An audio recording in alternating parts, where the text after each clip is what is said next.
Hey everyone, welcome back to my channel. I'm Liz. If you're new here, I talk about career goals, coding, pretty much everything I'm freaking working on in this world. So feel free to subscribe. You're just gonna hear me talk and share my screen most of the time. But today we're gonna be talking about my accomplishments of 2021 and how you guys can also put something like this together where it's kind of almost like a little cheat sheet of like what happened this year and how you're feeling, and you can kind of reflect back. I had this idea, I think maybe like a couple months ago. I was like, I really would love to know what I did each year and put together like no more than like a 3-page summary of all the cool, important things that I did in each year. And it would be pretty, and I would make it on Canva, and this was just the thought process.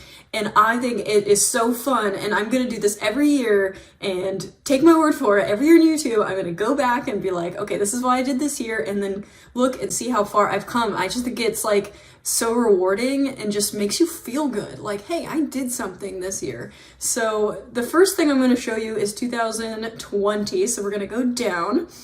Let's look at this guy.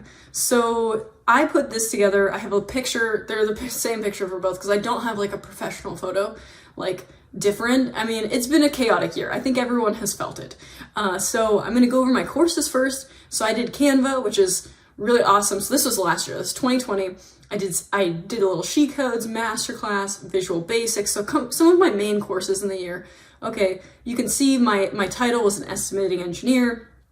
You know, I had YouTube, I had no sponsorships, 60 subscribers, and 14 videos.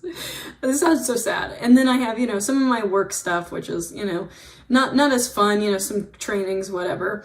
You know, my side projects, I found Notion, University of Portland, I'm now on like their little council, so that's cool. And then all the books I read a lot in 2020 because we started working from home, and I just devoured books.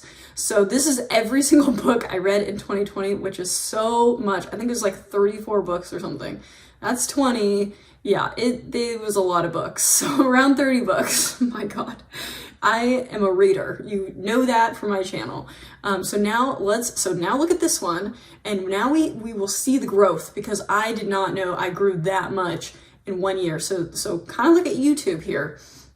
We're gonna go, before that, we're gonna go down and look at actually some fun facts of 2020. So I traveled to 2 places, Texas and California, both for work. And then here are some of my firsts. My first car purchase, which like, I bought a car in 2020, and my first coding experience, snowboarding. I did a little dodgeball, fixed my teeth. You know, I got promoted for the first time. I invested for the first time. I started a YouTube channel. I went on a little float. I spent the night in a treehouse, did my first cycling class. I learned how to do pottery, and I had my first wine tasting. So those are all the first things. I probably, as I get older, will have less and less firsts, but that's okay. So now let's look at the upgrade to 2021. So this is 2021. I took more classes, and they were harder classes. So I took She Codes Plus and She Codes Responsive. So I really got into web development. I learned APIs, which was super awesome. I learned Power Automate and Power Apps, which have just skyrocketed my career, because when you can automate things and basically do 2 jobs with 1 job, like you're saving your company money, and also you're just making yourself more valuable. So those are some really cool classes I took this year.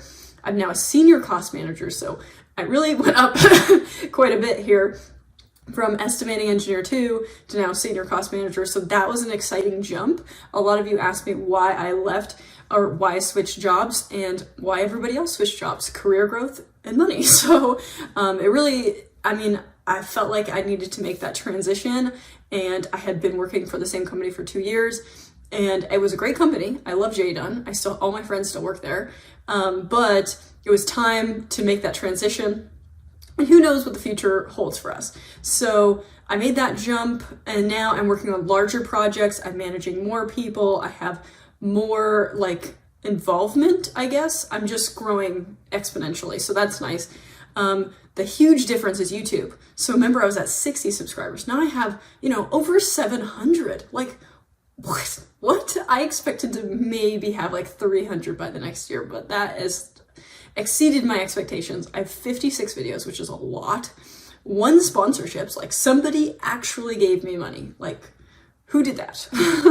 And then I also started my own company, which is super exciting and also terrifying at the same time. And I have not really a clue of what I'm doing. I'm just trying to do the right things in the right order that I'm reading and learning, but it will just help me grow anyway. So, and then I coded my website too. So that was kind of a side project as well. And then we have all the books. So I still read, I didn't read as much, but I think my favorite book of 2021 was Writing Without Bullshit. It was so good, and I will do a review on that one. 4 Hour Workweek was also good. These books are really, I just love reading nonfiction books. I don't know what it is. It's like an addiction. Some fun facts. I went to Canada. I went to Idaho. I went to Arizona and Texas. Those are my 4 places. And my first, obviously they're significantly less.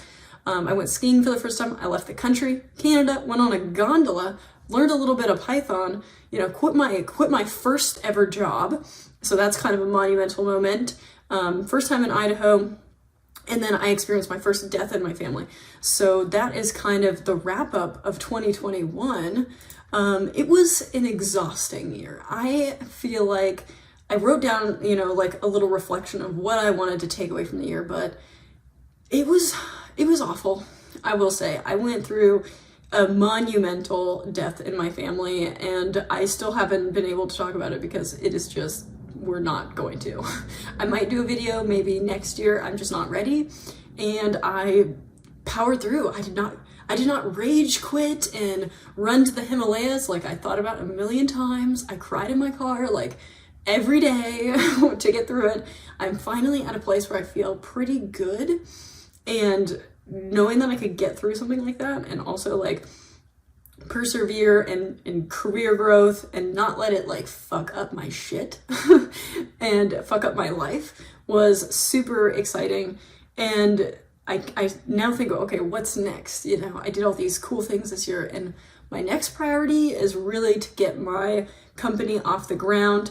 I'm filming a Skillshare class, like that is the goal. Skillshare, my company, and just trying to, you know, make some more moves and take some more classes and read some more books. I mean, it's really the same thing every year, but it just gets more and more exciting because as I keep documenting it, more opportunities come up and more classes are available, and I now work from home, so I have more things that I can kind of look forward to and get off work and, you know, do the things I want to do, like YouTube and everything. So YouTube is definitely high on the priority as well. And you're going to start to see more about my company and all kinds of things. So I'm super excited for this upcoming year. I hope that everyone makes something like this because it has made me just feel better about the year, because I know everybody feels trapped in their homes, especially after 2020. In making something like this, like, hey, what did you actually do this year? I'm putting it together, and I'm just going to continue doing this year after year and just see how far I get. Like, I have no expectations. I just want to grow. And I think that's where a lot of like these YouTubers out here, productivity YouTubers like Ali Abdal, always say, like, you're just trying to slowly improve yourself. Like, I only took 5 classes. I only did so much. It's not like I took like 10 classes and I did all this fancy stuff. Like, it's just slow improvements, 1 book at a time, 1 class at a time, 1 job at a time, and 1 video at a time, and it will just start snowballing. So I'm hoping that I can start kind of getting into that. I'm going to post some more videos about, like, you know, what I spent this year and maybe some wrap up, you know, ending 2021. But I hope you guys enjoyed this video, and comment below if you think it's a good idea to kind of start putting your stuff in like a nice little summary and just celebrating yourself for the day and saying, this is what I did this year, and it's really freaking cool. So comment below, and I look forward to it.